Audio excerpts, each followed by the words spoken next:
this week, and instead they're going to be facing a knock on the door and a police cell. So, being now shadowed before Home Secretary James Cleverly, who joins me now. The developed world have got to work more closely together to deal with mass migration, and particularly migration facilitated by people smugglers. That is an important conversation. Nick Ferrari at breakfast, back this morning from 7. With Vauxhall, the new electric van range designed to energise Britain. BC.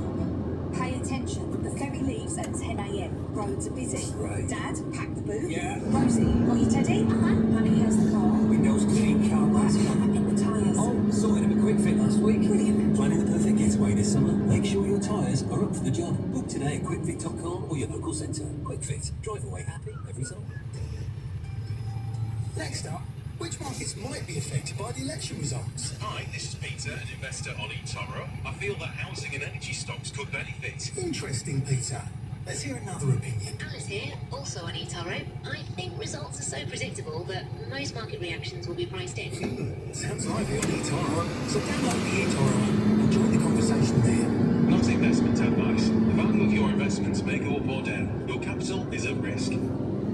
All the big names are here. Who's that? I think she was in the movie about that really big shark. She's automating invoices on the go so she can spend more time on that flower wall. QuickBooks to save you up to 8 hours a week so you can bring your vision to life. That's how you business differently. Inside QuickBooks. If you've been injured in an accident at work, you could be entitled to thousands of pounds in compensation. Talk to Harris Fowler today. For over 25 years, we've helped people who've been injured at work, in a warehouse, a factory, on site, or anywhere. With a 94% success rate, call the award-winning Harris Fowler now. 0800 213 214. It's no win, no fee, no risk. Harris Fowler, the personal injury solicitor. This is LBC with Ian Payne. Call 0345 6060 973. Text 84850. Alexa, send a comment to LBC. Talk about trauma, how you deal with it, life-changing experiences after Freddie Flintoff has spoken for the first time since his almost death-like experience, crashing whilst filming in Top Gear.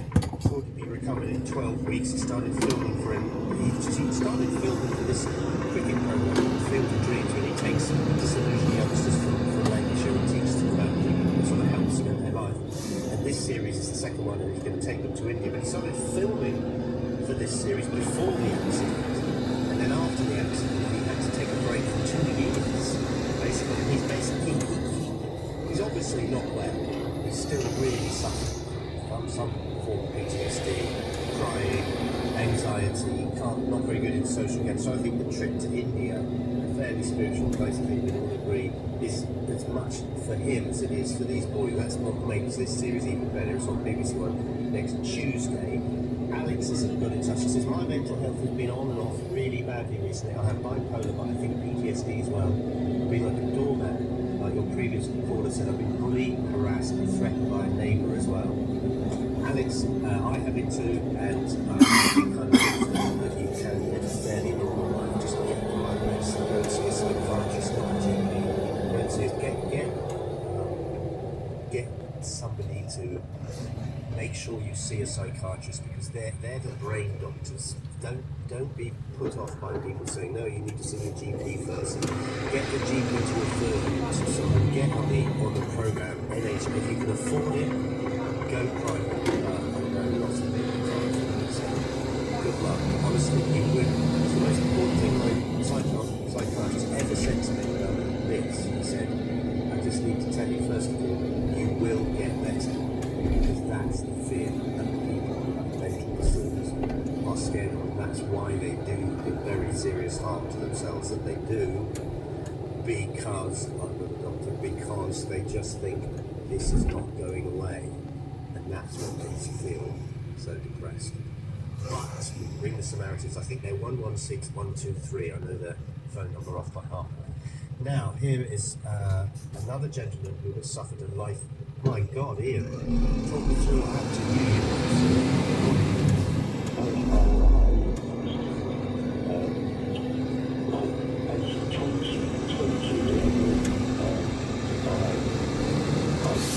I was actually with my hypermobility. I'm type 1 diabetic. I've been since 27. And yeah, so I went really hypo in my sleep. In your sleep? Yeah, I was having like a bad dream. Right. And I was finding up a lot of energy in my dream. So I woke up. It was really my wife was trying to make me sleep.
So sorry to interrupt.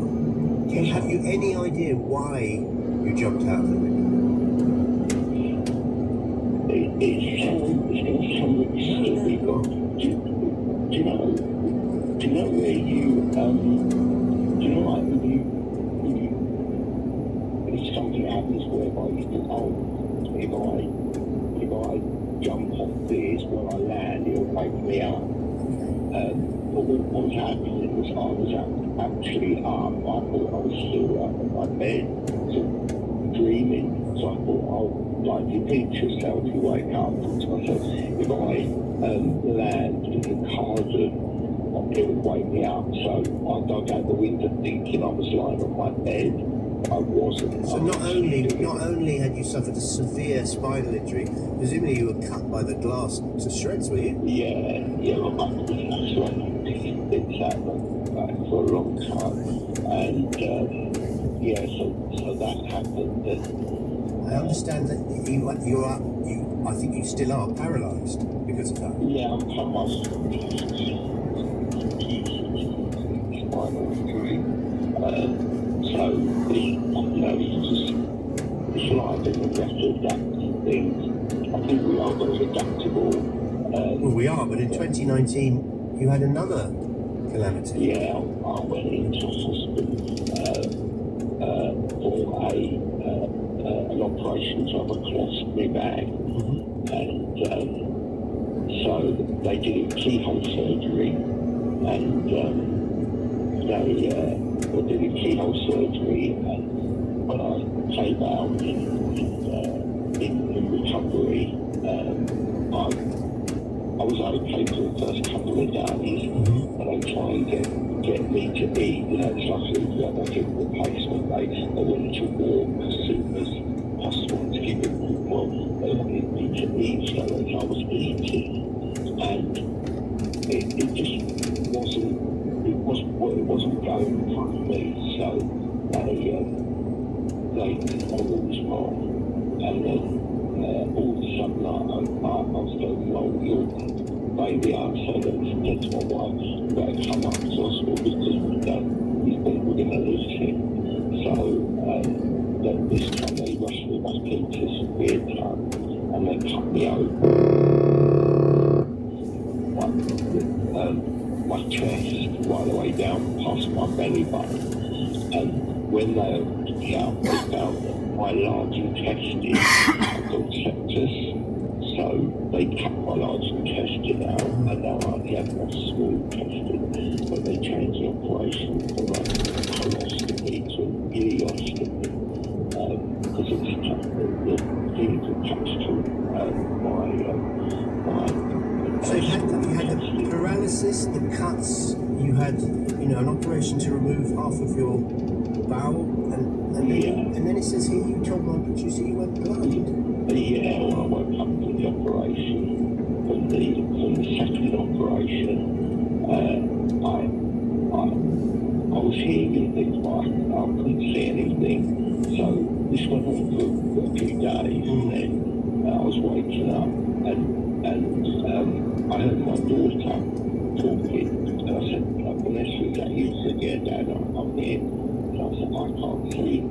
She said, what do you mean? I said, I can't see anything.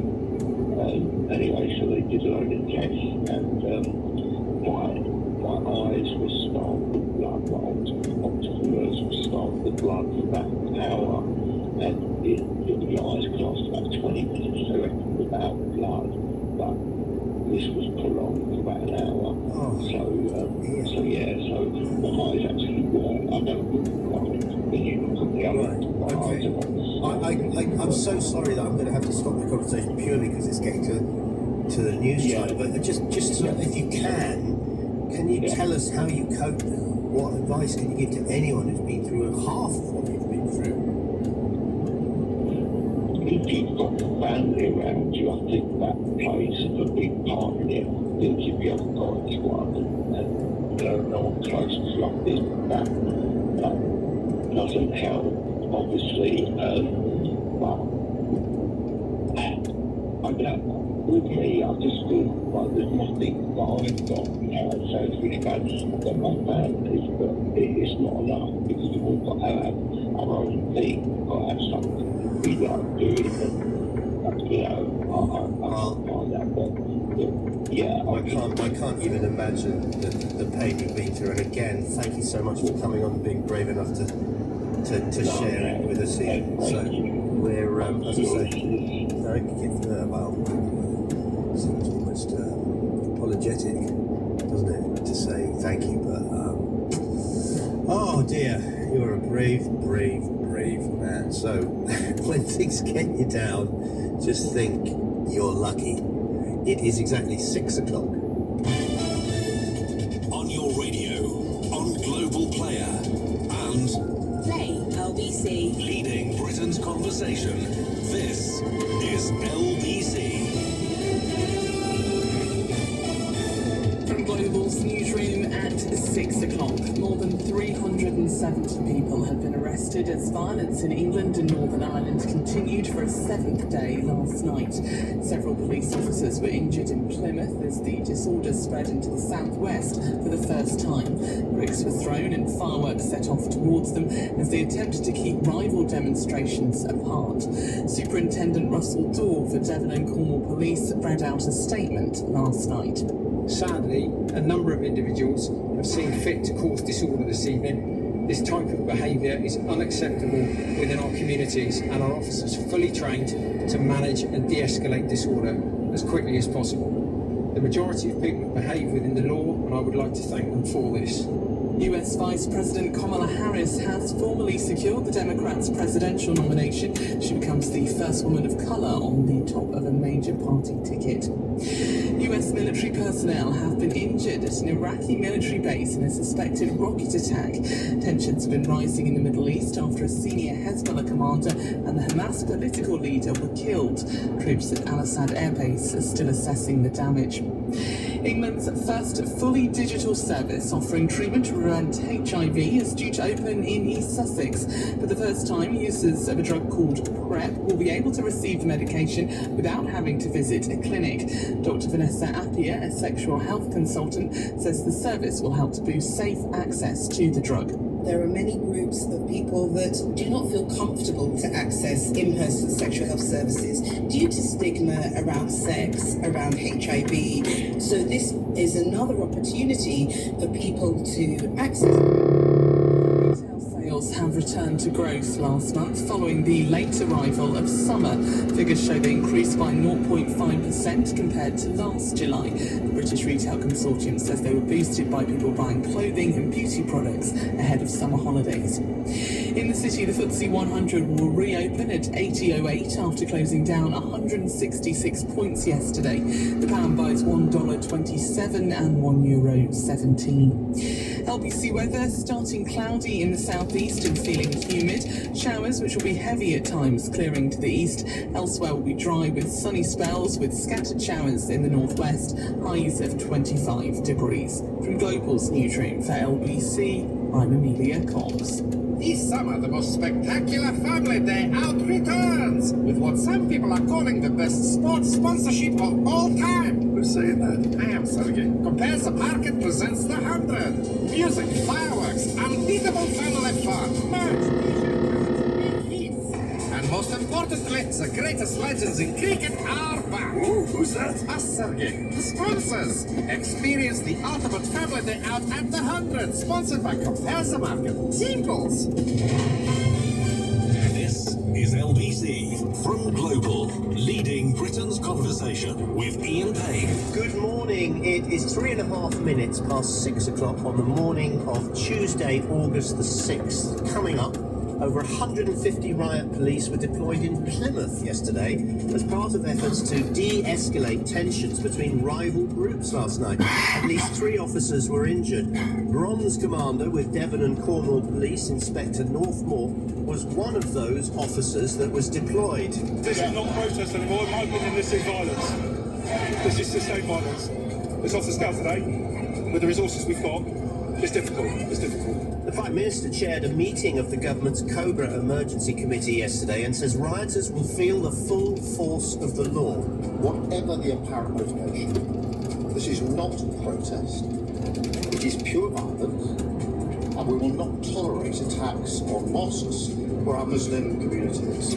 So we've talked a lot about why people are doing this, what's the reason behind it, what do they want, and how do we deal with criminality. Today I want to hear from the victims.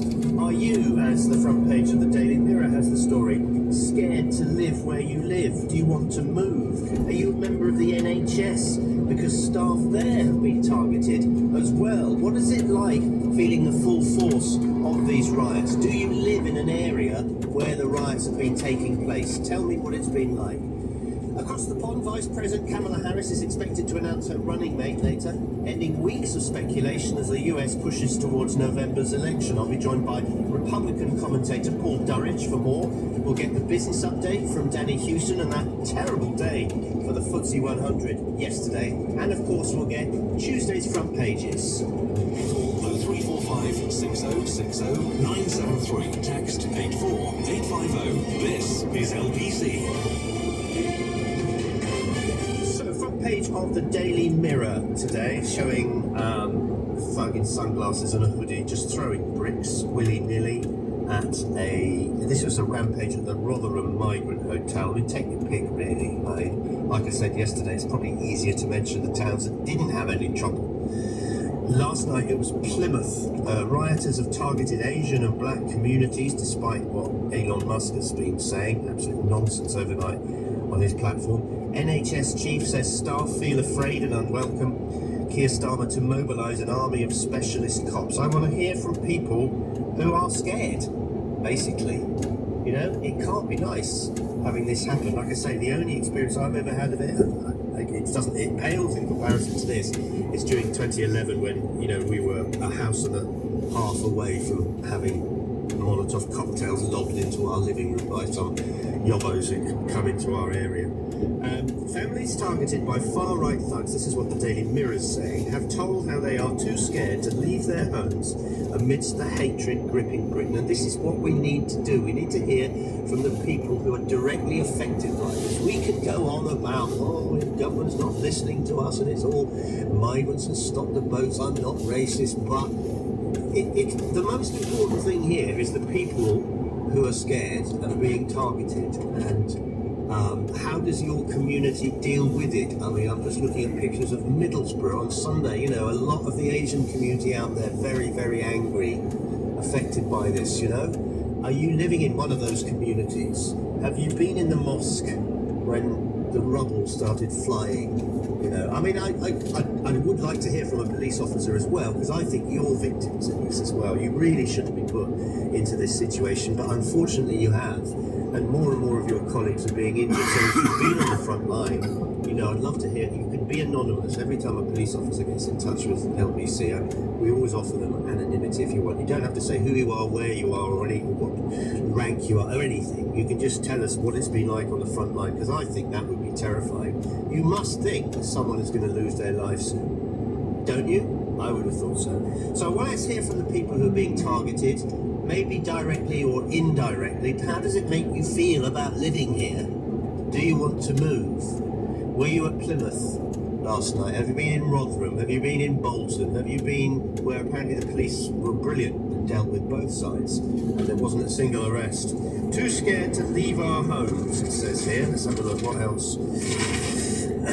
So the Daily Mirror has spoken to a family who live in, I think it's Rotherham. Yeah, Rotherham, and they've also spoken to people in Southport, Middlesbrough and Tamworth. By the way, there was a lovely vigil last night in Southport. Again, with all the local children producing things that they thought would make the community feel better. I know it's, you might think, oh, how sentiment, but no. And basically they had flowers and they had presents, and a load of them had painted pebbles. Just painted a pebble with pictures of a flower or something, just to make people feel better. So out of the carnage comes some good. So they've spoken to these families. The peaceful lives of residents living in mixed communities across the country have been shattered by the raging mobs who brought hatred to our streets. And last night, one Asian family, this is in the Mirror today, one Asian family targeted by mindless far-right cowards told how they are now too scared to leave their home and are even considering moving. Others told how they were caught up in the rioting that plagued towns such as Southport, Rotherham, Middlesbrough and Tamworth. Just to I made reference to the Elon Musk thing. If you're just waking up and you don't know anything about it, Elon Musk has started a bit of a kind of Twitter or X row with the Prime Minister because he highlighted a post by the far-right leader Tommy Robinson, claimed that, quote, Muslims run through the streets unchallenged by police, attacking any non-Muslim. Prime Minister responded with an exclamation mark to another post stating that the government was prioritising mosques over British girls in their dance classes, and then he went on and said civil war is inevitable. Gee, thanks Elon, but out. Others told how they were caught up in the rioting in various other towns. Migrant hotels have been stormed, mosques attacked, shops looted, and even libraries and citizens' advice centres set ablaze. One young boy in Liverpool was arrested and appeared before the beat. He's 14 and he was stealing things from the local library which was on fire. I mean, what can you do with someone like that? This is advice from the marauding gangs of fake patriots claiming to be protecting children in the wake of the horrific knife. How does burning a library protect children? In the wake of the horrific knife crimes of 3 young girls in Southport on Merseyside, but there have also been heartening stories of residents pulling together to clean up the mess and unite against the racist thugs. So look, if you feel like you're a victim, or maybe you're sort of fighting back, I don't mean literally fighting, but it brought your community together, Sometimes in dismay, you actually get some joy out of it, and it brings you closer together. I don't know, it sort of did. Back in 2011. I remember in 2011 it was the night, it was one night writing, and we were all afraid that it was going to go on again the next night. And I remember there was a group of people who ran a bar near me, a group of Serbians, and they would spend all day boarding up the windows on their premises and on their bar. And we were really expecting the worst. Luckily, it didn't happen again. We had an old man killed, actually. He went out to move one of those giant metal wheelie bins, the sort of size of a man, that had been knocked over by this woman. And he was putting the bin back up, and this guy came up behind him and hit him on the head. And he fell and cracked his head on a paving stone, and that was the end of him. And the little boy was actually arrested. In fact, his mum was arrested as well for trying to sort of conceal what had happened. So, thank God nothing like that has happened yet. But if it's still going on Monday night, Is it still going to be going on all week? And when will it stop? Does it stop when the football season starts? Does it stop when it starts to rain? When does it stop?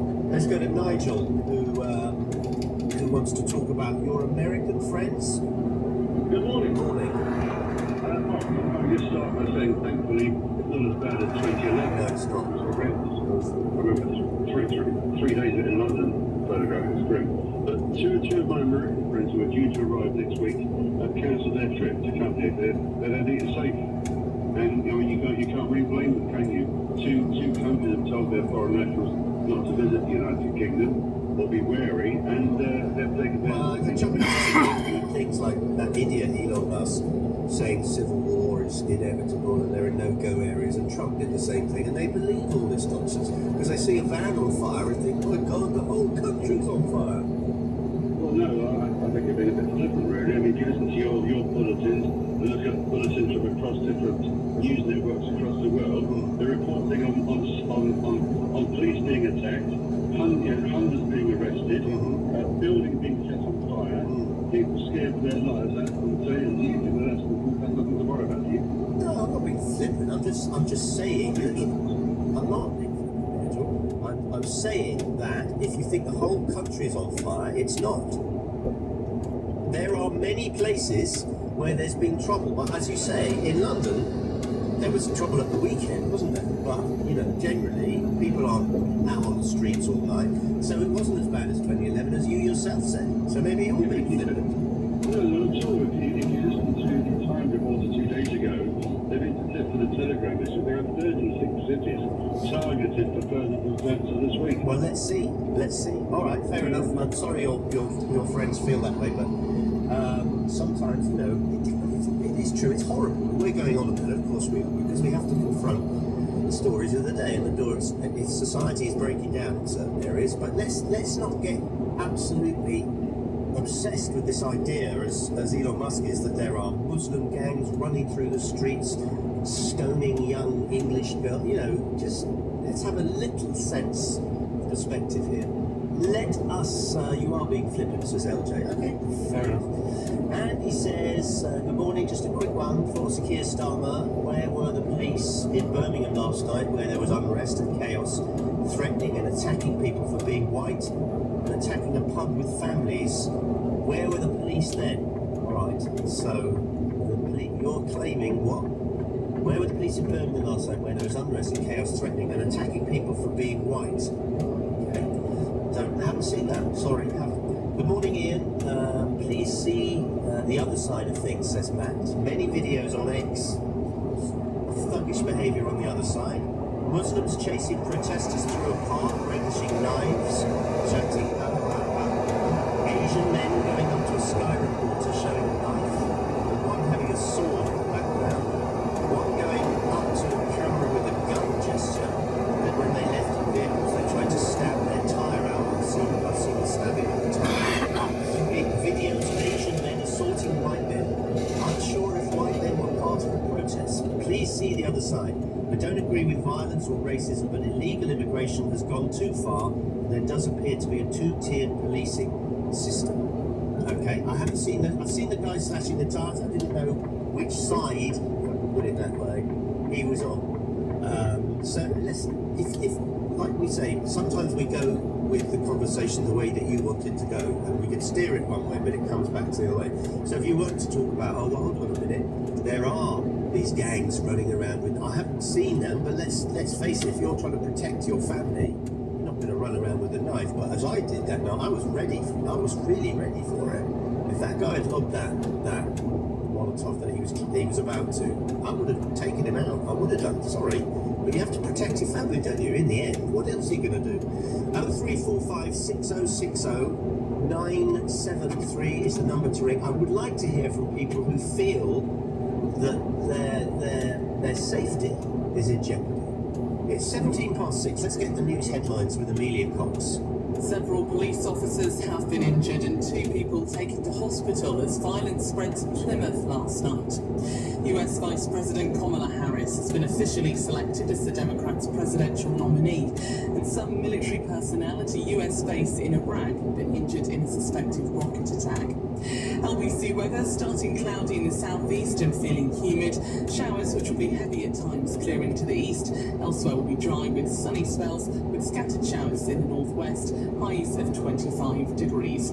LBC Travel, I'm Joanne. We're better news on the Northern Line. That's now back up and running. On the trains, though, Heathrow Express and Elizabeth Line services are delayed to and from Heathrow Airport. And Great Western Railway services are disrupted between Paddington and Reading. Also on the train, South Eastern services on stopping at Brixton Station, and that's all down to a power problem.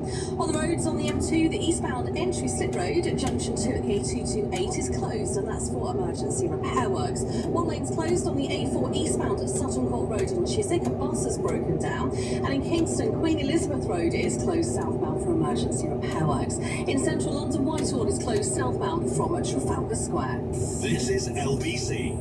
TikTok, official sponsors of Team GB, and here's Olympic heptathlete Katarina Johnson-Thompson for Great Britain. I started athletics when my PE teacher said, "Why don't you give high jump a go?" And I've been obsessed with athletics ever since. Now, when I want to start something new, I start on TikTok.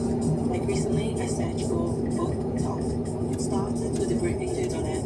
Now I have a reading list that's 800 meters long. Search Team GB on TikTok and follow the journey to Paris. It starts on TikTok. Hello, I'm Nick Farr. At breakfast. I'm back leading Britain's conversation this morning from 7 on LBC. Imagine if you could unwind your favourite artist without no need to imagine. The new Samsung Galaxy Buds 3 Pro uses Galaxy AI to automatically cancel out unwanted noise. But not the important ones. Pure music's never been my vibe anyway. Galaxy AI is here. Buy the new Galaxy Buds 3 Pro today. Require smartphone or tablet operating on Android 10 or above. They say man cannot live on bread alone. Well, that's why they invented the toaster. Good job too. Otherwise, Warburton, the store making this ad, might not have invented their, says here, iconic toasty loaf. And because of their, again underlined, iconic toasty loaf, Warburton's use the best wheat they can, thanks to the long-term relationships they built with their farmers. Good stuff is baked in at Warburton's. For more on their credentials, give me strength. Search Warburton's Good Stuff. In Wren's big summer sale, an InSinkerator instant hot water tap is just $3.99. Offer applies when you buy 5 or more units. Ends the 7th of August. Got the need for speed? At TalkTalk, you can go faster for less. Our full fibre 150 is now the same price as full fibre 65. So speed up on the UK's most reliable.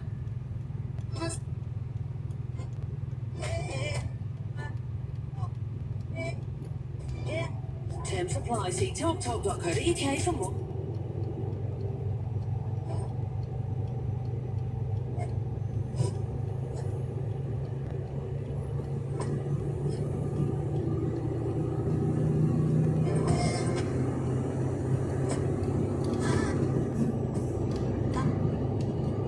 It's with 7th August from 11 a.m. So let's go. It's closed.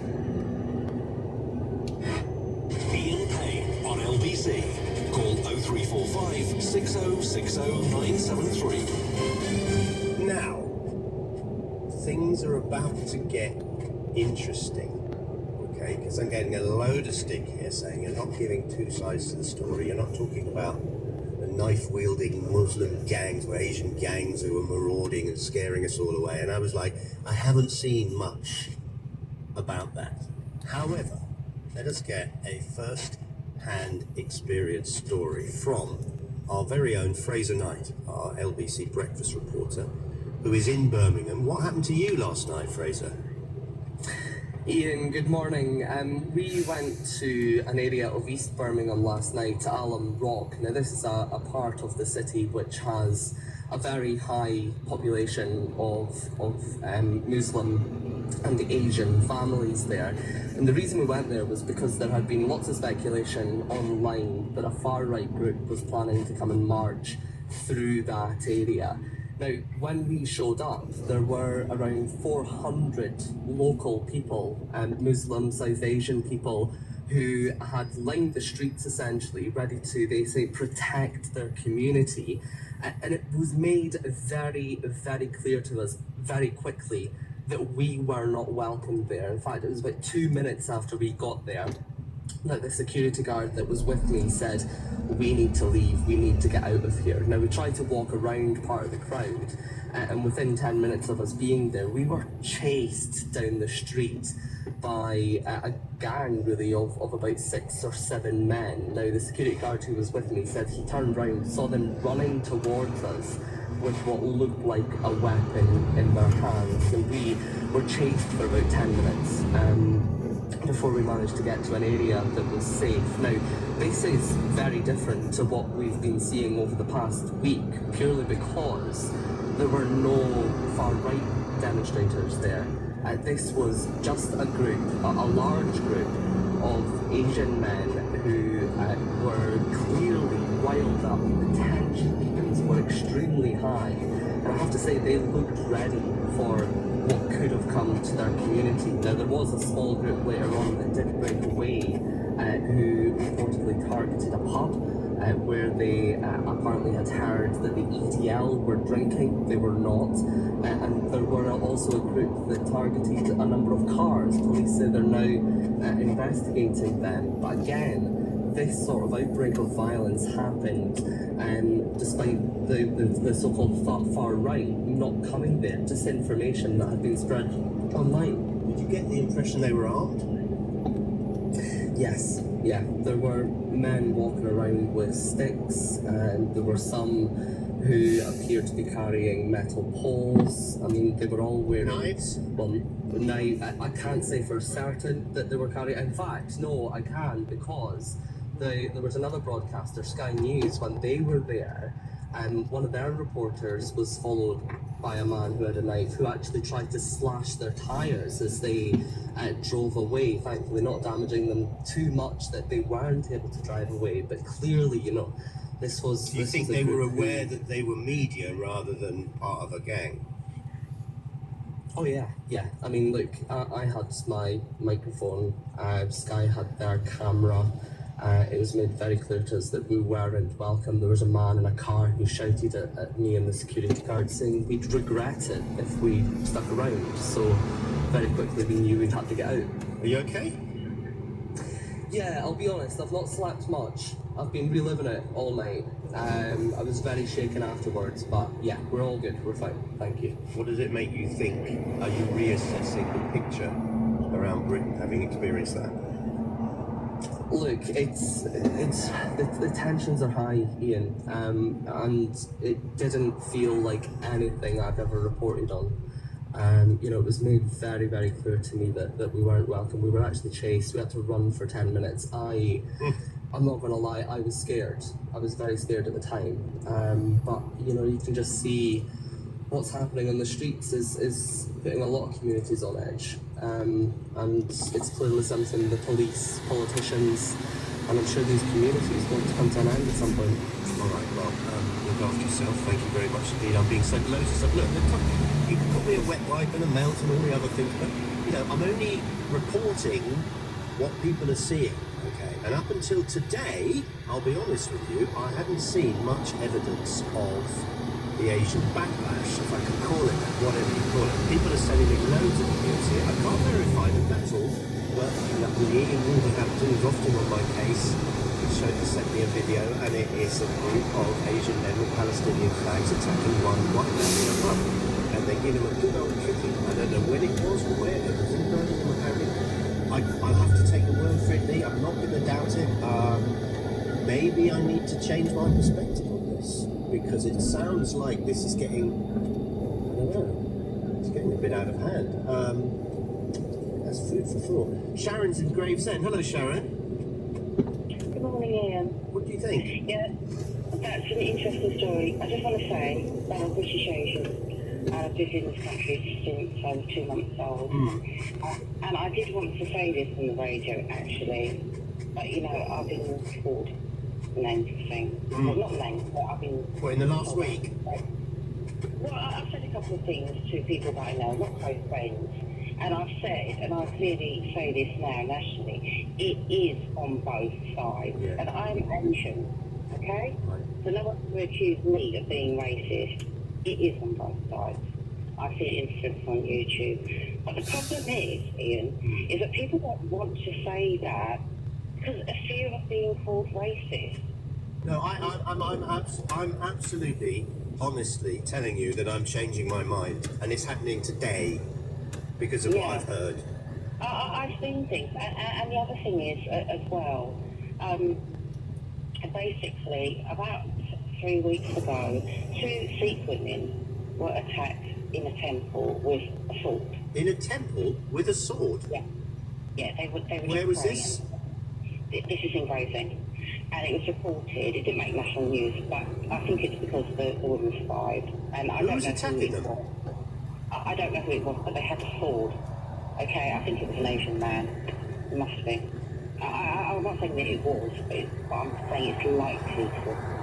Okay, so what I'm saying is on both sides. We've had a lot of police in Gravesend. You know, it's a multi-faith community. There's been tension, but it's been tension for decades. So we are kind of expecting trouble. So we won't go out too late at night and just keep my head down. But you know, for me, you know, growing up in London, on the outskirts of London, you know, it brings back all the bad memories of the National Front. I mean, we actually lived in the town at the headquarters of the National Front, and the police used to knock out doors about 3 days before on Saturday there's going to be a National Front march, you better stay in. Are you scared? Well, I'm not scared, but I'm nervous. But you know, I remember as a little girl feeling scared then. But I think a lot of other people have said this as well. It brings back those memories. You know, I think about obviously there is. But even both sides. Yeah, I'm having my eyes opened. Thank you, Sharon. I don't know if you're just listening. You know, I started the day by saying, you know, there's aggressive white gangs all over the country throwing stones at the police and setting fire to hostels and basically scaring local people, particularly the Asian community. And now Fraser Knight, our reporter, if you hear it, probably be able to hear it, on catch up on the Global Player part of the official app. He was chased by a group of Asians, and he said he was scared for his life. But you know, they were well tooled up, shall we say, and they made him feel very not welcome. So it is happening on both sides. You can say, well, hold on, that's just a reaction to the violence we're getting. But again, nothing justifies chasing a white man along the street just because he's white or he's got a microphone in his hand. You know, right? Curiouser and curiouser. It's 6:30. Let's get the news headlines with Amelia Cox. Violence has continued for a 7th night, with clashes breaking out in Plymouth. In total, more than 370 arrests have been made across England and Northern Ireland during a week of disorder. Kamala Harris has become the first woman of colour to top the presidential ticket of a major US party. The current vice president has been formally selected as the Democrats' nominee. And at least 5 people have been killed after Hurricane Debbie slammed into Florida before weakening to a tropical storm. Debbie is expected to bring heavy flooding to parts of Georgia and the Carolinas in the coming days. LBC weather starting cloudy in the southeast and feeling humid. Showers which will be heavy at times clearing to the east. Elsewhere will be dry with sunny spells with scattered showers in the northwest. Highs of 25 degrees. LBC, Nick Ferrari at breakfast. Coming up this morning with Nick. Again, another night of protests as the Prime Minister promises a standing army of officers will be live in Plymouth, and we'll hear more from Fraser and his scary experience in Birmingham and take your calls on the riots. The Met Police Commissioner caught on camera grabbing a reporter's microphone. Nick will ask if his behaviour was acceptable and speak live to a former London police chief. And the stock market tumbles in America. But what could this mean for your finances? Nick will have a full report. All of that and more coming up with Nick Ferrari at breakfast this morning from 7 here on LBC. Nick Ferrari at breakfast. Listen on your radio and on Global Player. LBC.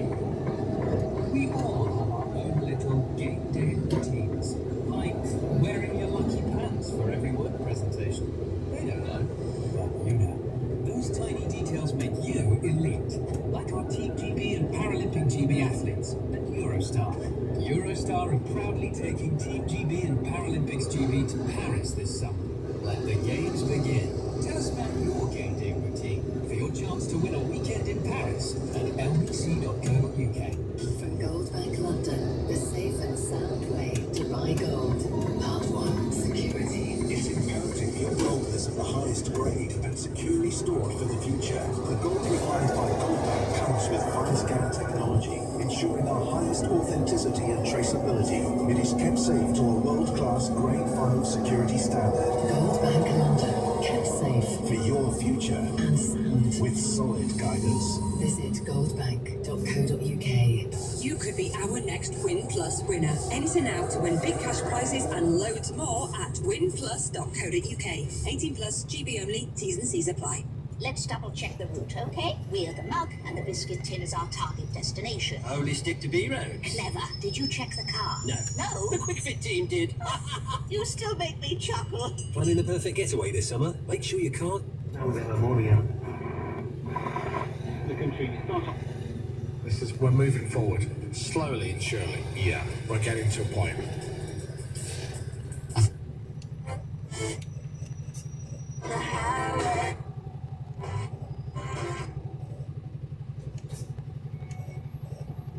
There's no justification for comments that Elon Musk had made. He had previously responded to a post on X saying civil war is inevitable in the UK. And then following that, Elon Musk directly criticised the Prime Minister last night. Sir Keir Starmer saying that he would not tolerate attacks on Muslim communities. And Elon Musk responded to that again on X, saying, shouldn't you be concerned about attacks on all communities?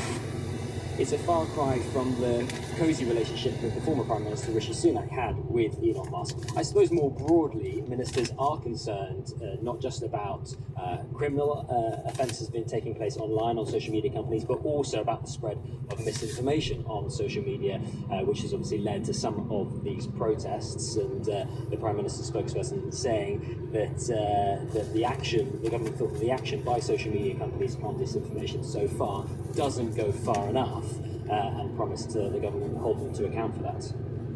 And there is also, just when it comes to the violence, the riots, what will actually be done. We've heard nearly 400 arrests, but this is only a couple of weeks after we were hearing from Labour that prisoners will be released early because of the capacity crisis in our jails. What is the view on how possible bringing those who have taken to the streets to law and order is? Yeah, there was a real concern in government about the lack of capacity in the prison estate, particularly in then the prison estate's capacity to deal with a crisis like this. And obviously, if we look back to the 2011 riots when Sir Keir Starmer was Director of Prosecutions, one of the responses made at the time was to do swift arrests and to see tough sentences enacted quickly.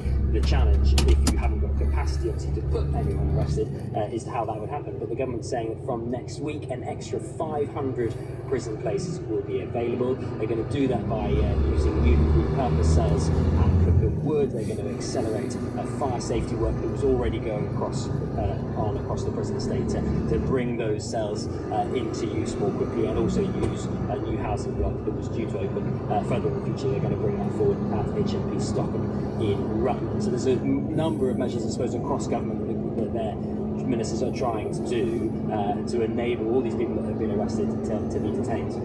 Very Farley, BBC's political correspondent. 25 to 7. Bangladesh is in need of a new government. There have been celebrations after yesterday's dramatic ouster and exile from the country of veteran political leader Sheikh Hasina. Samira Hussain, our South Asia correspondent, joins us from Delhi. What's your understanding, Samira, of who's in power in Bangladesh now?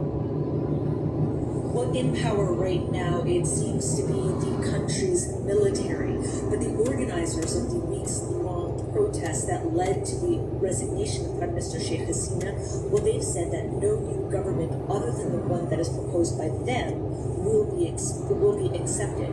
So currently, the military is in conversations with the organizers of those protests to come to some kind of agreement blueprint in terms of what this kind of interim government will look like. Now remember, this is a country that has been under the iron grip of Sheikh Hasina for more than 15 years. And yes, there was certainly a lot of jubilation on the streets at the announcement of her resignation and her fleeing the country. But Bangladesh's troubles are far from over. What happens next in the country will be crucial. And is she herself in India now? That is a great question. The assumption right now is that, in fact, she was given a stay here in India, but is looking to go elsewhere. Now, this is all unconfirmed. Unsurprisingly, a lot of this information is being kept really close. And there were absolutely extraordinary scenes yesterday when all of this unfolded in the Bangladeshi capital. You mentioned her iron grip, and I see that people who were detained in her time in power, including her great political rival Khaled al-Wazir, they're amongst the people who are being released from prison. Absolutely, and you could really get that sense from the people on the ground and from the reporting that we were getting from our colleagues, this real sense of relief and the sense of jubilation that, she is finally out of power, and yes, some of those political opponents are finally seen through. Samira Hussain, thank you. 22 minutes to 7. A new study suggests an NHS soups and a shakes weight loss diet could help potentially thousands of people with type 2 diabetes with into remission. Dominic Hughes is the BBC's health correspondent. Dominic, what have people been doing? And it sounds quite tough to stick to. Yeah, it's really, really tough. This diet, basically, it's a whole program that lasts a year, and it starts with 12 weeks on a 900 calorie a day diet. That's where the shakes and the soups and the nutrition bars come in, followed by support and advice on exercise and the reintroduction of nutritious foods. Now, new research suggests that the program is having a significant impact on weight loss and therefore type 2 diabetes for those people who can stick with it. Now, this study looked at around 950 people who completed a full year of the program, and they provided 2 sets of blood samples during the course of that year. Now, of this group, nearly a third had put their type 2 diabetes into remission. They had an average weight loss of just under 16 kilograms, that's around 2.5 stone. But, as anyone who's tried to lose weight will know, that's a pretty significant amount. And this is far from being an easy option. It's really, really tough to stick to such a low-calorie diet. I did the 5-2 diet for a couple of years, and that's 800 calories only 2 days a week. This is 900 calories for 12 weeks every single day.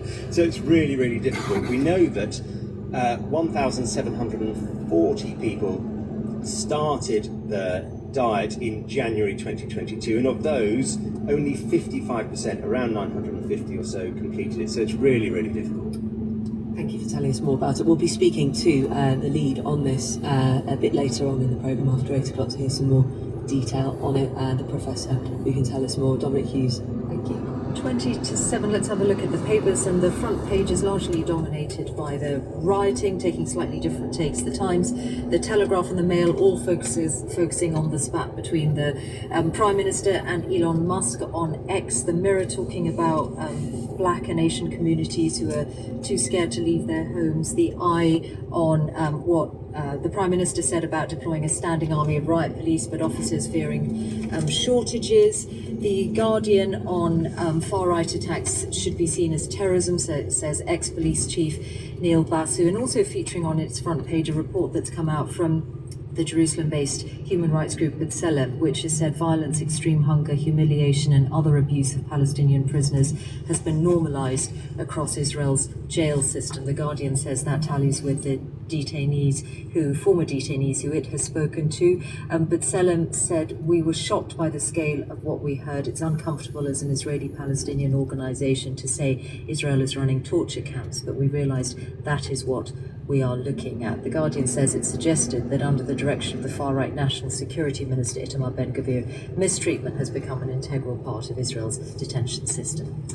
Going to the front page of the Times, there's a study here which says adults from Europe and North America tend to find grappling with mentally demanding tasks significantly more unpleasant than their peers from Asia do. This is what researchers have found, that thinking too hard is more painful for a Western brain. On average, Westerners become more stressed, more frustrated and more annoyed than their counterparts when placed in situations that require them to think hard and concentrate. There's a difference, they think, perhaps reflected in our education systems, and children in countries such as China, Taiwan and Japan are expected often to work much harder than those in Britain or the US. So think on that, if you will. And many of the papers carry the first comments from Freddie Flintoff, talking about suffering anxiety, nightmares and flashbacks after his horrific Top Gear crash. That's his first comments since those incidents, and they're worth engaging with if you can.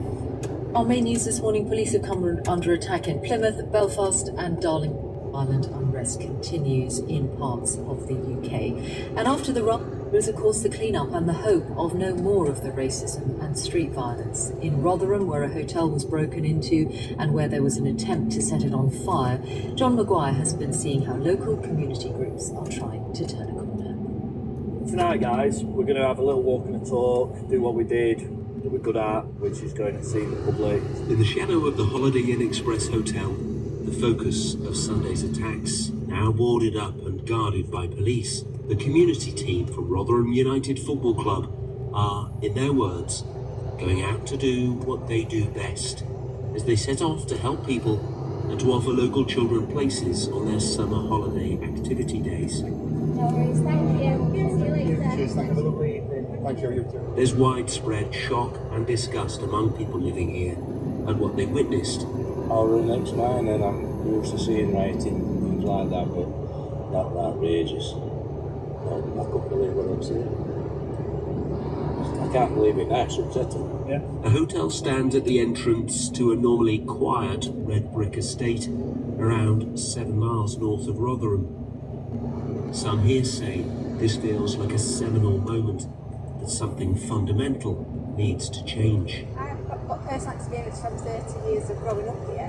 It's always been friendly and welcome in the area, but I feel that you need to go back to grassroots and locally and really get that community spirit back to how it's always been. Something's gone slightly wrong, and it's inclusivity that's where I think the grassroots issue is, really.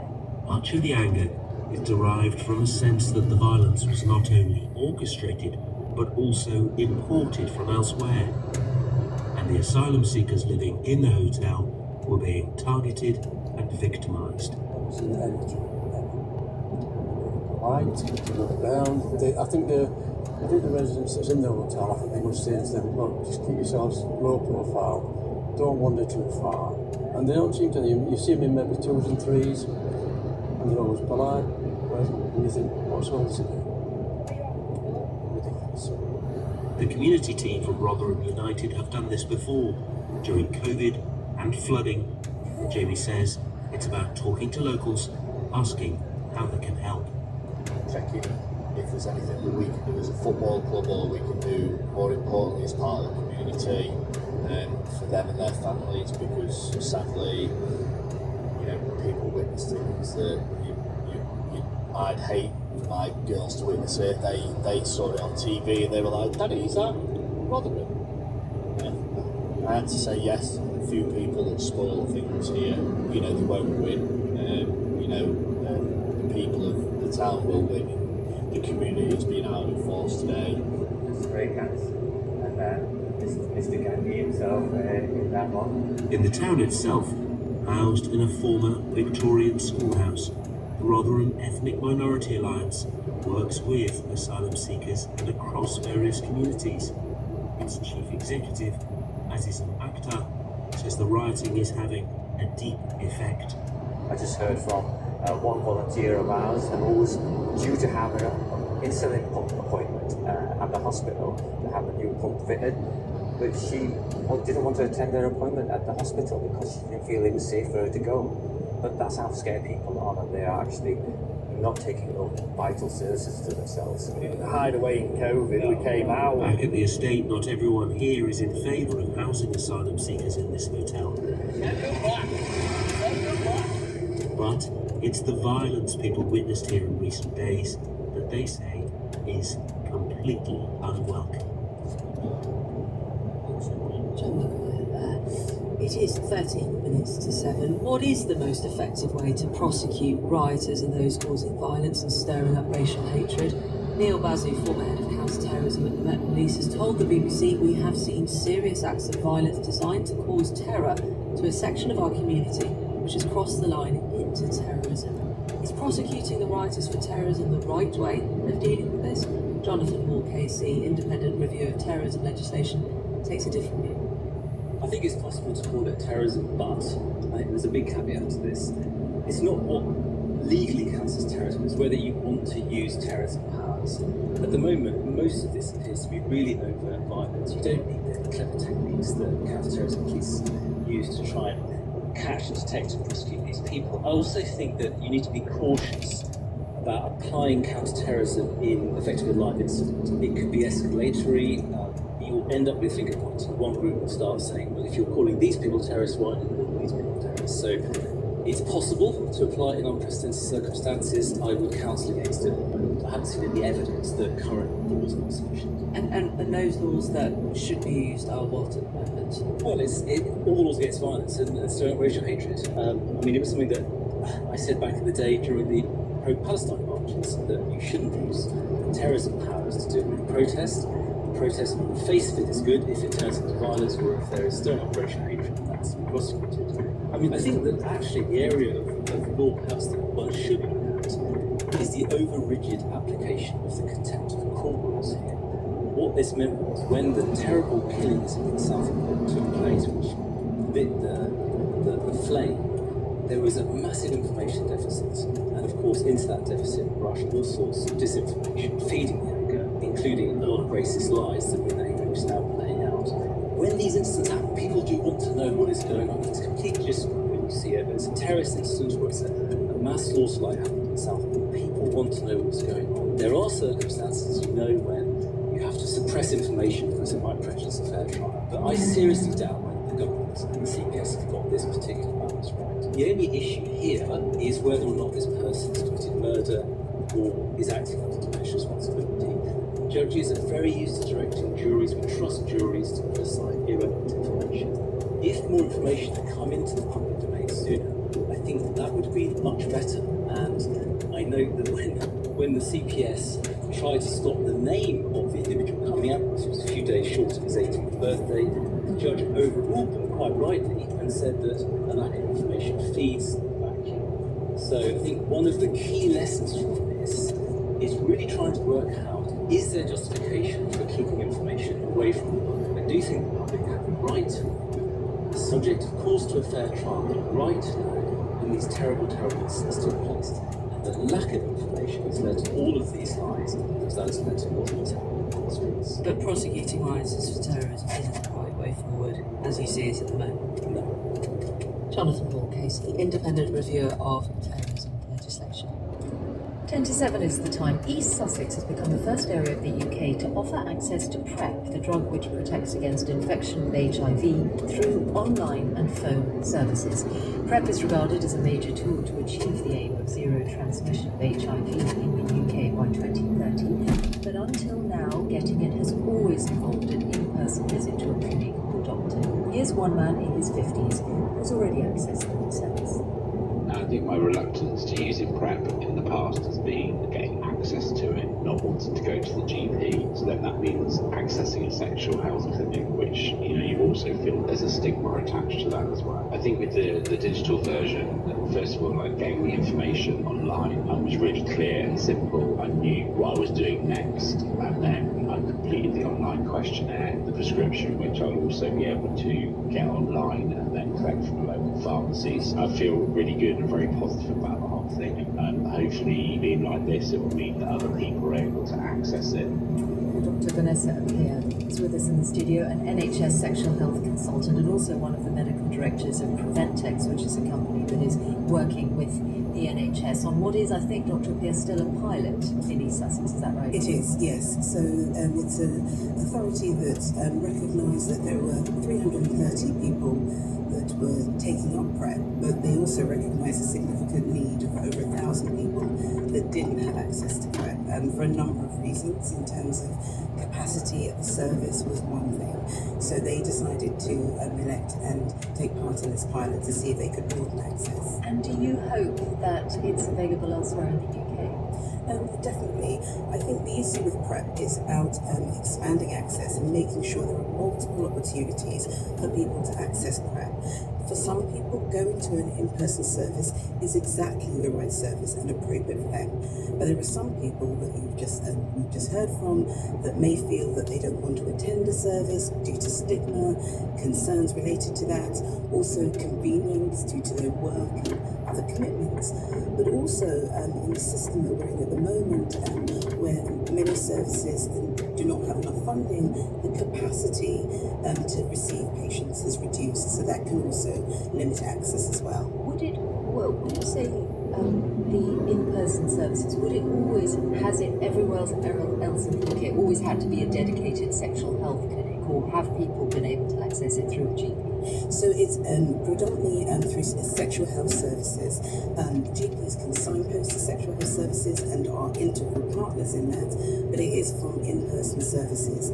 There have been paid services in terms of online PrEP, but this is the first service that is funded by the NHS, available online in terms of testing, treatment and clinical support. But when you see people in a sexual health clinic yourself as a doctor, isn't it an opportunity to talk to them about other things that they might not have thought of? Completely. And one of the things about any innovation we're thinking about within the NHS or wider sexual health economy, one thing doesn't replace another. So there are definite benefits of engaging with people in face-to-face, but also recognising that for some people, online services are more suited to them. And also there's an opportunity for signposting online as parts of other parts of digital health that we're aware of. So it's definitely that they both complement each other, I would say. Dr. Vanessa, thank you. 6 minutes to 7. Now to a landmark ruling. A judge in the United States has ruled that Google acted illegally to maintain a monopoly on internet searches. Zoe Kleiman, our technology editor, BBC's technology editor. What does this ruling mean now for the way Google conducts business? This is going to hurt Google, I think. It's quite a damning verdict, a 277-page judgment, which says it was basically spending billions of dollars to make itself the default search engine on various products, including Apple's and Samsung devices, and in doing so, it was pretty much cutting out the competition because nobody else could afford to do it. And by making itself the dominant search app, it was also hoovering up all that data from people using it, which enabled it to make itself even better. We don't yet know what the punishment is going to be, but there has been talk about something structural. Structural relief is the phrase that was used, which could mean the breakup of Google's search business. Now, it's incredibly valuable to Google. It makes an awful lot of money out of search and also the related advertising around it. So I think if that were to happen, it would be a big deal for Google and its parent company, Alphabet. We might also see a fine, but in the few cases that we've seen in the past, it tends to be that they'll look to do something that will be, I think, more dramatic, if you like, than something a massive multi-billion company like Google could just pay off and carry on as it was. It is going to appeal, of course. Google says basically it's being punished because its search engine is good and people want to use it. So I don't think it's quite the end of the road yet, but this has been going on since 2020. The Department of Justice in the US is going after big tech now. There are also upcoming cases against Apple as well, and Amazon, and also Meta. So I think we're going to see more of this. It seems like big tech has enjoyed being very, very dominant and paying its way to be very dominant for a long time. But you have to. US authorities are now thinking about that. I was going to say you have to have competitors to be able to change that market. And is there a competitor ready, waiting in the wings? Because there are those who also say Google's search engine, isn't as good as it used to be. There there are many competitors. I mean, Google would argue that Microsoft Bing, which is now in part powered by the same tech that drives ChatGPT, is a considerable competitor. But you know, it has to be said that nothing has quite caught the world like Google has. Google is a verb, isn't it? You know, Bing, Yes. which is Microsoft's alternative, is not a verb.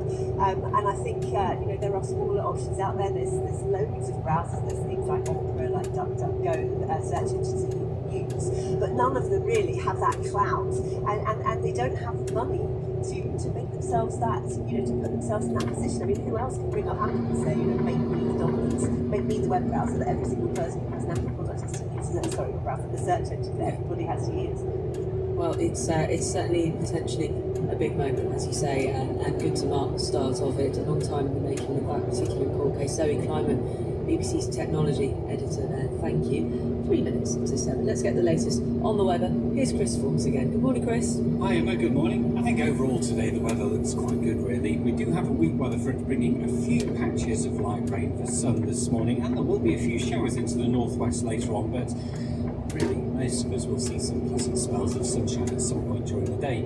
We'll pick up on the story first of all across England, where we do have the weak weather front stretching across northeast England into the Midlands and down towards central southern England as well. Now with that we have got a few patches of light rain.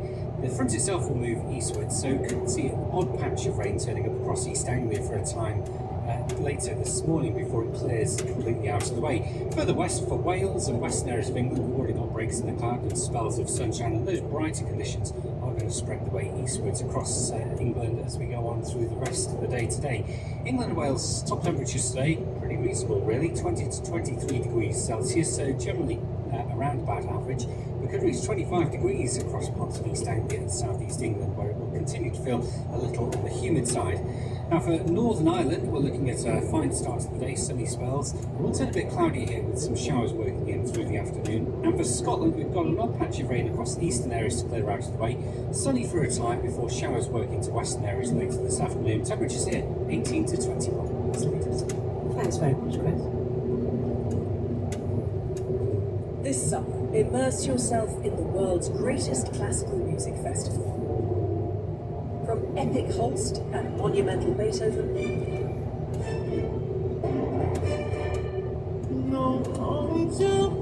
to Sam Smith reimagined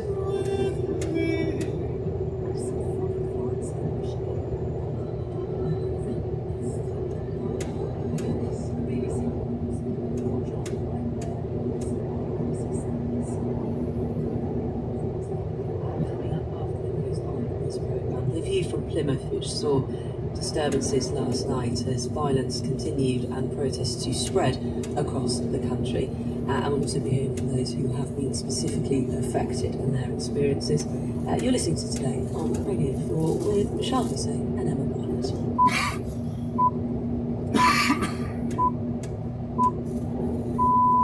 Good morning, it's 7 o'clock on Tuesday the 6th of August. The headlines today. Police in Plymouth say they have endured sustained violence in another night of disorder. The tech giant Google faces the increased threat of being broken up after a US court said it had illegally crushed competition. A study has found that a soups and shakes diet, which is offered by the NHS, can control type 2 diabetes. The BBC News is read by Janice. Violent disorder has continued to spread across parts of the UK, with Devon and Cornwall police saying they endured sustained violence. 6 people were arrested in clashes in Plymouth, while officers in Belfast and Darlington were pelted with stones overnight. Sir Keir Starmer has said the criminal justice system will be ramped up to deal with those involved in days of unrest. Correspondent Una Iyer. In Plymouth, what started as vocal exchanges between anti-racism and anti-immigration groups became more violent. Police in riot gear were deployed to keep the two sides apart. Several officers suffered injuries. One witness who lives near Plymouth Hoe described how he saw hundreds of people gathering late last night, with police trying to move them on. There was a strong police presence kind of dissipating them after they'd set fires and things. There was a huge group of rioters outside our front door, kind of smashing things, organising themselves for further mischief. There was also unrest in South Belfast. Riot teams were deployed to Sandy Row, an area close to a supermarket which was set on fire at the weekend. A petrol bomb and stones were thrown at police officers. In Birmingham, cars were smashed and a pub was attacked after protesters gathered following false rumours of a planned far-right demonstration. Police said no arrests had been made, but they were investigating reports of an assault and criminal damage. A judge in the United States has ruled that Google acted illegally to maintain a monopoly on internet searches. The decision is a blow for Google's parent company Alphabet and has the potential to change the way that tech companies operate. In New York is our North America business correspondent Michelle Fleury. A federal judge ruled that payments by Alphabet to the likes of Apple and Samsung to make Google search the default option on their smartphones and web browsers violated US antitrust law.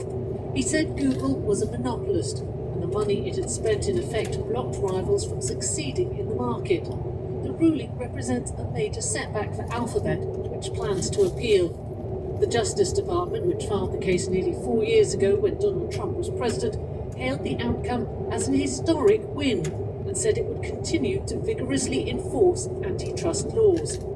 It's not yet clear what this will mean for the future of Google's search business. The fines or other remedies that Alphabet may face for acting as a monopolist will be decided at a future hearing. Share prices on the Japanese stock exchange have bounced back strongly after a dramatic fall yesterday. The Nikkei index jumped by more than 10% shortly after trading opened. The global stock sell-off has been sparked by fears of a potential recession in the United States. Marika Oy has been following developments from Singapore. It's been quite a rollercoaster ride for Japanese investors. After having the biggest points fall on record, the Nikkei 225 is now headed for the biggest daily gain in history. The sell-off was triggered by the Bank of Japan's second rate hike in 17 years last week. The move sent the Japanese yen soaring against the US dollar, making Japanese stocks and the country's goods in general more expensive for foreign investors and buyers. Stocks in the US and Europe also fell on Monday due to fears that the American economy is heading for a slowdown. President Biden has held talks with his advisors about a potential attack on Israel by Iran and its proxies. His administration said it was working to avoid all-out war in the Middle East. Iran has vowed retaliation for the assassinations of the Hamas political leader Ismail Haniyeh in Tehran and a senior Hezbollah military commander in Beirut. From Jerusalem, here's our Middle East correspondent Yolanda. There's high anxiety across this region, but Iran is giving little away about its plans. Reports say that Joe Biden and his Vice President Kamala Harris were told by their national security team that it's still unclear when an attack might come. While Israel has indicated that it's ready to respond, the US has boosted its military presence in the Middle East. Meanwhile, the Secretary of State Antony Blinken has said intense diplomacy is going on around the clock to try to prevent an escalation. The Palestinian President Mahmoud Abbas has told Russian media that the killing of his political rival Ismail Haniyeh was intended to prolong the war in Gaza and expand its scope. The army chief in Bangladesh is to meet student protest leaders this morning as the country tries to agree on a new government.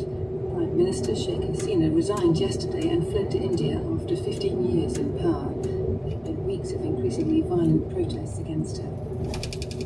About 145,000 pupils across Scotland receiving their exam results this morning, the first year since COVID in which the process has returned to normal. Certificates are being sent out by first-class post for qualifications including National 5s, Highers and Advanced Highers. Scotland correspondent Katie Hunting reports. During the pandemic, the way pupils were tested changed in most subjects. This year saw the reintroduction of full course assessments in Scotland. It isn't just school pupils receiving results this morning. Thousands of college students and adults will find out how they've performed in a range of qualifications. Some people to see if they can get into university. Everyone should receive their results by post, with 58,000 people also choosing to find out via text or email. While some will exceed their expectations, there will be disappointment for others. Helplines for those needing support open from 8 o'clock. A man who was kept as a slave in Lincolnshire for almost 26 years has won what's believed to be a record payout after his family sued the government for denying him adequate compensation. The victim has waited so long for compensation that his captors, who beat him and fed him on scraps, have all now been released from prison. Lindsay Smith reports. The man was one of 18 slaves held by the Rooney family from Lincolnshire, who forced their victims to work for little or no pay laying driveways. He was even made to dig his own grave as a warning. When 12 members of the Rooney family were imprisoned in 2017, it was the biggest modern-day slavery case in British legal history. But 7 years on, the victims' family have sued the government's Criminal Injuries Compensation Authority to obtain what they say is adequate compensation. The Criminal Injuries Compensation Authority say they don't comment on individual cases, but told the BBC that they don't make specific provisions for victims of modern-day slavery. In the past few minutes, the regulator Ofwat has announced huge fines for 3 water companies. Thames Water, Yorkshire Water and Northumbrian Water face penalties totalling £168 million over historic sewage spills. The proposal will go to public consultation. Medical experts say that a soups and shakes weight loss diet, which is offered on the NHS in England, could help thousands of people with type 2 diabetes put the condition into remission. A study published in the Lancet journal found those who completed the programme could lose a large amount of weight and significantly reduce their blood glucose levels. But of the many thousands invited, fewer than 950 managed to stick to the challenging diet. Our health correspondent Olivia Hughes has the details. Since it was launched in 2020, more than 25,000 people have started the NHS Diet Programme, aimed at those who've developed type 2 diabetes after putting on weight. The year-long programme starts with 12 weeks on a 900-calorie-a-day diet of soups, shakes and meal replacement bars, followed by support and advice on exercise and the reintroduction of nutritious normal meals. The research reveals that of 950 people who completed a full year and provided blood samples, nearly a third had put their type 2 diabetes into remission, with an average weight loss of just under 16 kilograms, around 2.5 stone. The programme is not an easy option. It's really tough to stick to such a low-calorie diet, but it is now being rolled out across England. Keely Hodgins is celebrating winning Team GB's first athletics gold at the Olympics since Mo Farah in 2016. She was the favourite to win the 800 metres final, but produced a perfectly controlled run to secure victory. There are medal hopes in the men's team sprint cycling later today. Darren Nita and Dina Asher-Smith run in the women's 200 metres final tonight. Jane, thank you very much. It is 9 minutes past 7, and let's turn to the news that came from Ofwat just after 7 o'clock this morning. The water regulator announced some fines of more than £160 million for 3 companies, and also suggesting that more are likely to come. Thames Water has received the biggest fine of more than £100 million after the regulator's biggest ever investigation into sewage management. Companies have been accused of allowing sewage spills even in dry conditions, and they've also had a battle with the regulator because they would like to be able to raise bills more than they are currently being allowed to, in order, they say, to invest in their systems. In the last few minutes, I've been speaking to David Black, the Chief Executive of Ofwat. Today we've announced that we're imposing £168 million of fines on 3 companies, Thames Water, Yorkshire Water and Northumbrian Water, which reflects their failures to maintain adequate capacities in the sewage treatment networks and at the sewage treatment works. Does this relate to spills when the weather has been dry, which would be illegal, or are the issues wider than that? So this includes illegal discharges by water companies. So what we see is that water companies are discharging sewage outside of the exceptional circumstances which they are entitled to discharge sewage. And the biggest of these fines is for Thames Water, £104 million. How did you come to that figure? So we have the ability to fine companies up to 10% of their relevant turnover.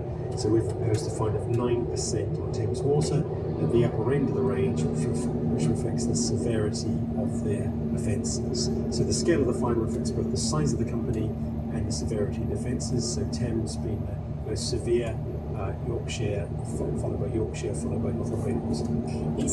Is there any way that the companies can reduce this level of fine? Because they've had a linked but separate dispute with you about wanting to raise bills more than you've been allowing them to do because they say they want to invest in the network. So what we've found is operational failures as well as failures to maintain adequate capacity. So it's not just about the level of investment, but it is about how they operate and oversee the networks. Two, so companies can propose, so this is a draft decision, companies can propose a settlement offer to us, which if they address the issues in terms of fixing the problems and ensuring that this doesn't happen again, then we could take that into account in terms of our final decision. But presumably they'll say fixing the problems will require money, more money than you've been prepared to let them raise. So where companies are failing to comply with their permits, the responsibility sits with them and their shareholders to make good the issue. So this is not a question about customers paying, this is about companies and their shareholders paying for the costs of dealing with their failures to adequately treat and dispose of wastewater. But what happens if their shareholders refuse to stump up the extra money? So we have the powers to impose fines on companies, and if they fail to do so, then effectively they'll be defaulting on their obligations. So I'm sure that we will collect these fines. But there is a financial difficulty for them, isn't there? Given the stance that the investors of Thames Water have taken, given what you've identified and others have been able to see, water campaigners and others, about the problems in the network, how are you suggesting that that's resolved? So where companies are breaking the law, then they need to fix these issues. There is the case for investment, which we've been talking about the companies in the 2024 price review, where companies are going above and beyond the legal requirements, and so we need to improve outcomes, we need to improve environmental performance, and that will be the case where customer funding is required. What we're talking about here is failures to comply with the law historically, and that will be remedied by companies.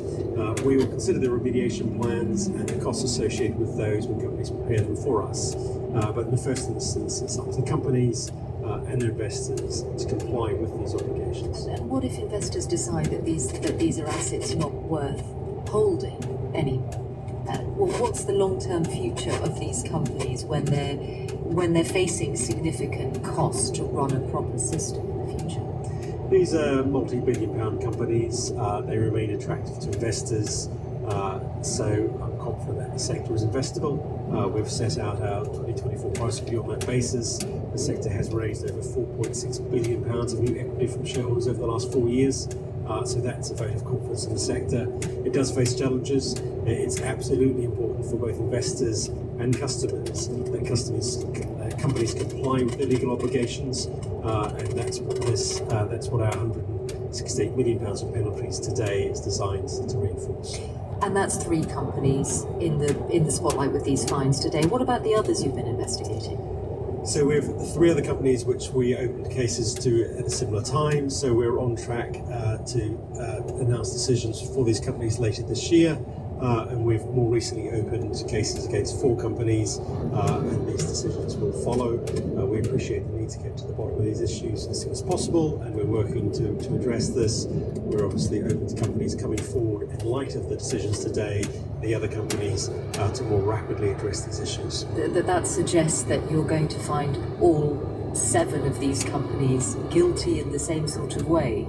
I can't preempt the outcome of our further cases, but we're very clear on our view of the law and companies' responsibilities, and we would encourage all companies to carefully consider these decisions. What are the 3 other companies that you are shortly going to announce decisions on? So they're Anglian Water, Wessex Water, and South West Water. And the others, the other 4 that are in the spotlight? Severn Trent Water, United Utilities, Dŵr Cymru, the Welsh Water Company, and Hafren Dyfrdwy. It does suggest, doesn't it, that this is a widespread systemic problem, that these are not one-off issues or isolated issues, that the entire water system is going wrong in England and Wales. So these are very serious findings. So what we've uncovered is a catalogue of failures, and it's very clear that companies have not been adequately addressing these issues. That reflects the public concern and outrage, and that's why we've acted today. It's also clear that we need to do more than have the companies to do more than comply with the legal obligations, which is why we've announced the £88 billion of spending to improve outcomes over the next 5 years. So there's a job for companies to do in terms of complying with the obligations. Customers reasonably expect that. There are difficult, challenging issues to address that will require further investment, and that's what we're embarking on. Doesn't the scale of these issues suggest that these companies haven't been regulated properly? by you.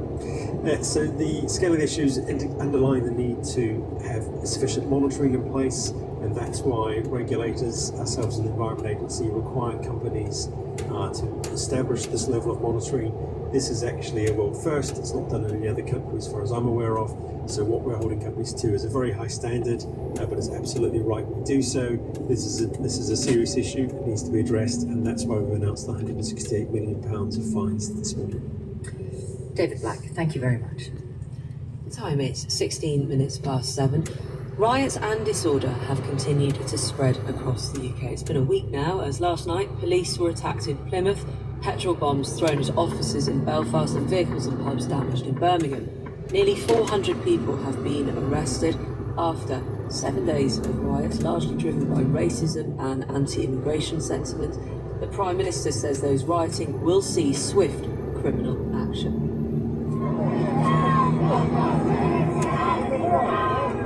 In Plymouth, the sound of gathering yesterday by the Royal Parade, the people chanting slogans. It was followed by skirmishes between the rioters and officers. Several officers received minor injuries, and 7 people were arrested for criminal offences and public order offences. That's according to Devon and Cornwall Police. In a moment, I'll talk to the Justice Minister, Heidi Alexander, but first let me go to Jemima Lang, Deputy Leader of Plymouth City Council. Jemima, good morning. What can you say about last night? Were these local people? What was the thrust of the riots and violence? Good morning, Emma. It was a pretty grim night in Plymouth, to be honest. I can't tell you how upsetting it was to see our brilliant city being used as what seemed like a kind of stop on this racist summer tour that seems to be happening, and Plymouth happened to be stopped last night. I'm just so angry that so many people from outside our city felt it was okay to come here and cause such a disruption and unrest. And you know, it caused real anxiety and upset to people who live here.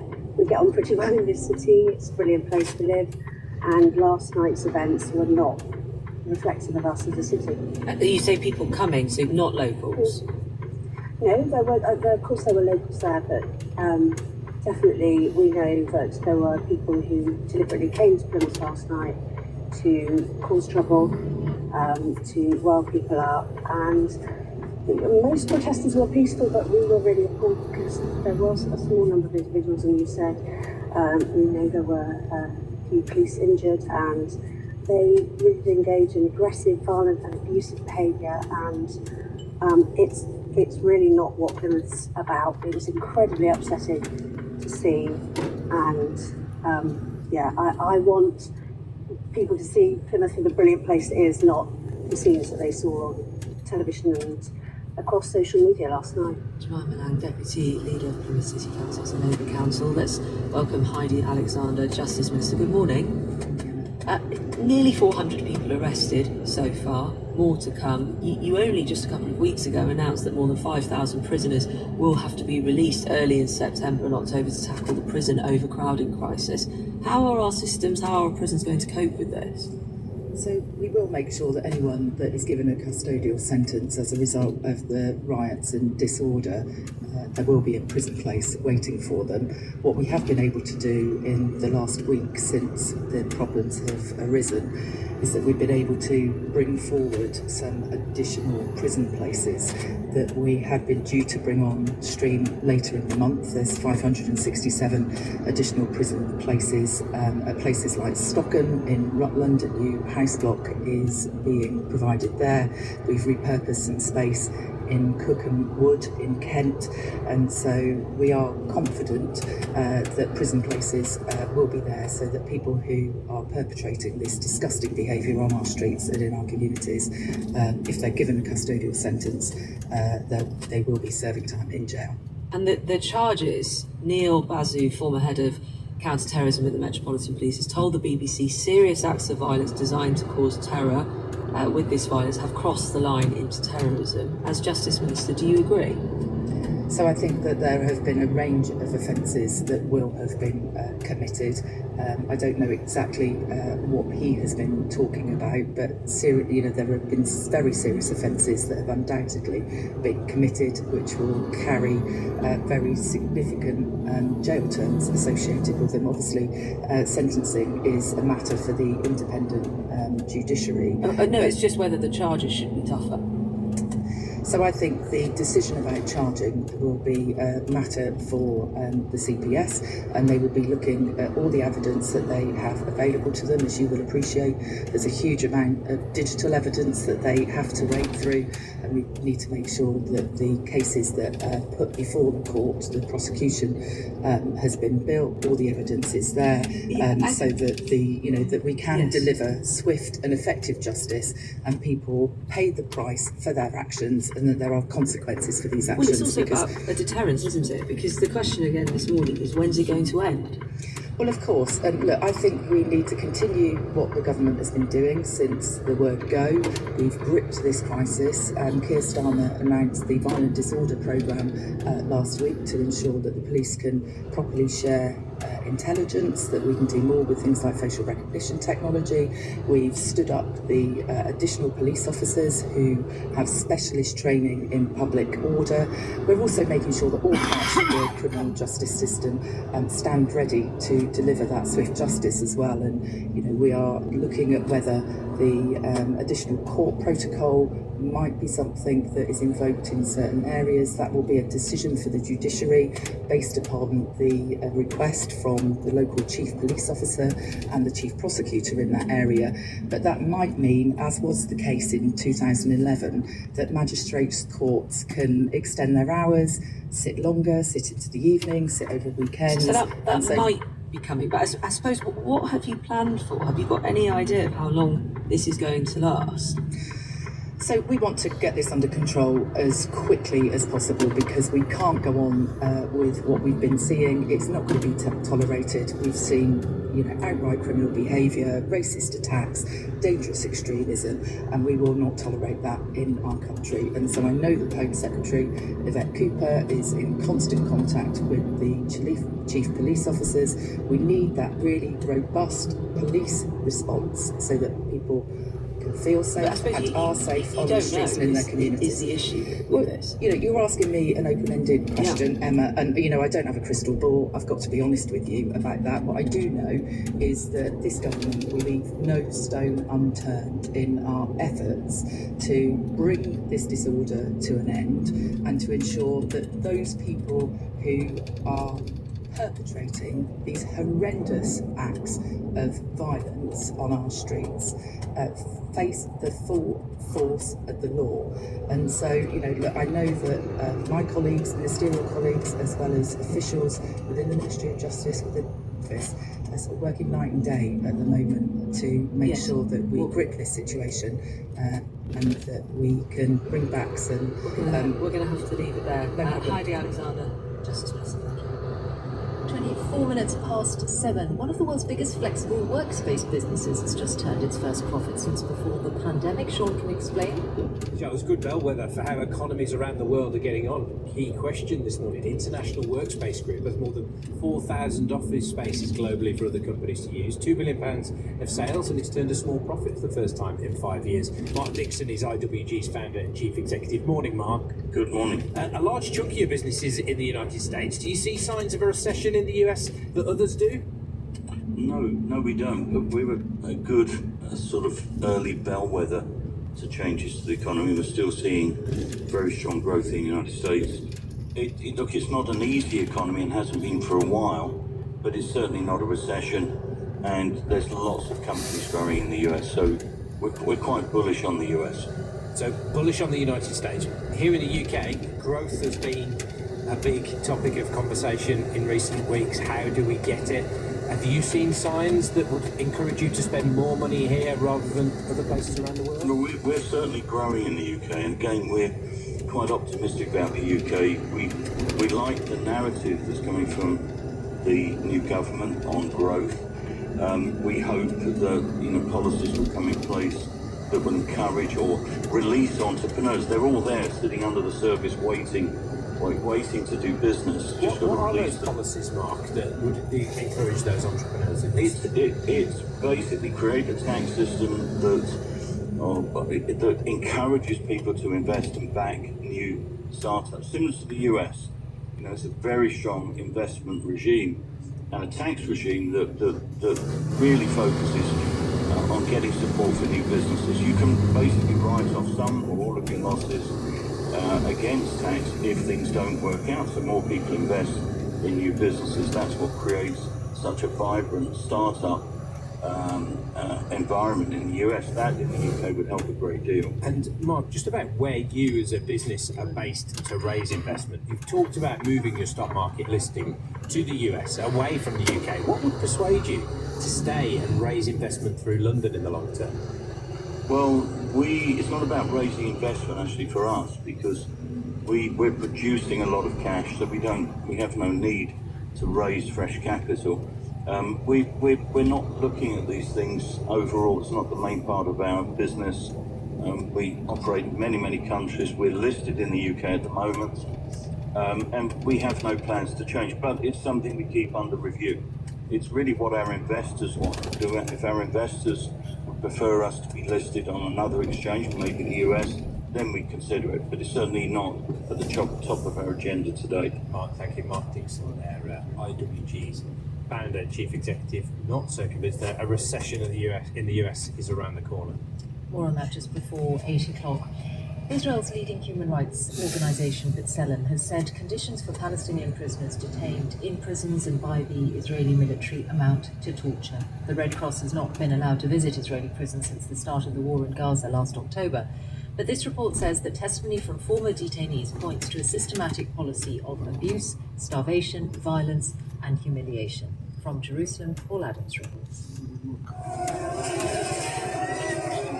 Chaotic scenes at the Sde Temman military prison last week as protesters break through the fence. Far-right demonstrators, including members of Israel's parliament, were furious that 9 prison guards were being arrested. Israel, it's safe to say, is deeply divided over how to treat Palestinian prisoners. Thousands of Palestinians from Gaza and the West Bank have passed through Israeli prisons since last October. Those who've come out recently say they were kept in overcrowded cells, routinely beaten and abused.